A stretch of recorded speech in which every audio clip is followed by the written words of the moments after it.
Cardinals speculation. I guess that's a way to put it. And Rock and I were talking during the break. It's always tough for me to talk about this stuff. And you might say, well, lighten up. Here, you're right, but here's what it is.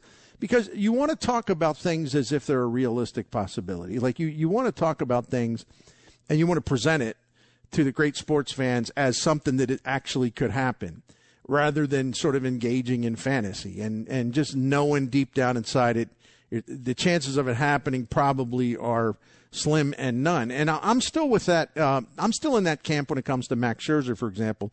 And I tell you what, I don't rule it out because Derek Gould, what he said in his chat yesterday, or his mailbag, which was exclusive to subscribers on STL Today, it was informative. I mean, he's correct. There is mutual interest, but just because there's mutual interest, let me just say, if someone is going to offer, say, Max Scherzer $40 million a year for 2 or 3 years, do you think the Cardinals are going to match that offer? Come on, man. I don't. And I'd love to be proven wrong, but I'm just going by their track record. I mean, yeah, they'll make a big move as long as the other team just gives you a player. Now, that was not the case in the Paul Goldschmidt trade, but it certainly was the case with the Nolan Arenado trade. So I would love to talk about, okay, here's what you do. You add Scherzer in there with Wainwright and Flaherty, and Miklasz and Hudson will be better. And, man, that all of a sudden that's a formidable rotation. And it's just like, yeah, that would be sweet, right? That would be great.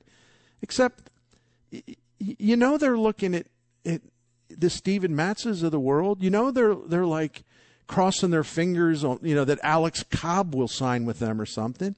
And there's nothing wrong with these pitchers at all, except I'm just saying, it's like you'd like to just get fired up thinking, you know what, Cardinals are going to go all in. They're just going to go all in, period. And Bill DeWitt Jr. keeps dropping hints to that effect, that they're going to go, they got money to spend and they're going to spend it. Now, it all depends on how they do it, but do you spend it all on, say, for example, all the money you're going to spend, or do you put it all into the Scherzer fund, or do you spread it around a little bit? I'm inclined to think they'll spread it around a little bit. So some of the discussion is not all that sexy, so to speak, but what are you going to do? So the latest thing that just won't go away, and Rock, I haven't been looking at Twitter, so please tell me Steven Matz hasn't signed with anyone. Steven Matz, the Toronto pitcher, is weighing offers, according to John Heyman and other reporters. He's weighing offers from, in no particular order, the Giants, the Red Sox, the Blue Jays, the Tigers, the Cubs, the Cardinals, the Angels, and the Mets. And the Giants are still after him, even though they gave DeSclafani a new deal, and they're about to close in on a deal with another one of their starters, Alex Wood. So the Giants are still in the hunt, but that's a long list of teams. And I don't doubt that the Cardinals are in on this. I'm pretty confident, based on who's doing the reporting, that they are. So let's, for the sake of conversation, what does Steven Matz bring to the table? Well, he did have a nice season in Toronto last year. He bounced back from what was truly a terrible 2020 season, which I don't hold against him, because 2020 messed up a lot of pitchers and a lot of players. Some guys just had a hard time dealing with a pandemic and the schedule and everything else. But what you get with him is he's 30 years old, and you get a guy that does not have a lot of strikeout power, but he doesn't walk a lot of hitters either. And he got his ground ball rate back up last year. He was about 45%, and his home run rate dropped because of that, because he was getting ground balls again. And if you look at some of the underlying statistics, you'll see like a fielding independent ERA that's much higher, is higher than his actual ERA was last year, which is 3.82. And if you look at some of his work with the Mets, and you see some of the earned run averages, where when you look at fielding independent, things like that, I mean, the earned run averages were in the 4s, and you say, well, there's nothing really good about that guy. I mean, he's kind of overrated. He's a name. He was a prospect. There's a lot of hype. Well, Steven Matz, I think you're sensing where I'm going here. Steven Matz needs a really good defense behind him. He, with rare exception, he never had that with the Mets. Like, just to go through this very quickly, in this past season, in 2020 when he had a really bad year, they were 20th in defensive run save. They were minus 16. So their fielding cost pitchers like 16 runs. They were even worse in 2019, minus 34, which was the 26th ranked out of 30. Then 24th ranked in 2018, minus 31. In 2017, the Mets were so bad defensively that they were at the bottom of the majors, and their defense cost them 68 runs. So Mattz, who is he's more of a ground ball pitcher than a fly ball pitcher, but the point is he doesn't miss bats. He's not a big strikeout guy. He would fit in with the group the Cardinals have, in that he'll strike out 23%, 24%, something like that, but at least he won't walk people. So you can see, all you got to do is close your eyes, and you can see that he would fit very well in with this particular team because they have the 5 Gold Glove winners in the field. And even the guys who didn't win Gold Gloves are actually really good defensively. So this way he comes here, and unlike New York, he would have just a terrific defense behind him, and that would make him a more effective pitcher as far as getting a lot of outs. When he was pitching for the Mets, he got a lot of balls in play that should have been outs but weren't turned into outs because their defense was awful. Toronto last year, it was a plus defense, but more along the average defense, but maybe slightly above average. And isn't it funny how did you just put a slightly above average defense behind him, and all of a sudden he has his best ERA in a while, and his fielding independent ERA kind of reveals the importance of defense throughout his whole career. And the Cardinals will be set with a good defense for quite a while. So I look at him, and no, he's not one of the top shelf guys, but he's a left-hander who doesn't walk people, who will make use of his defense, who will thrive if he has a good defense.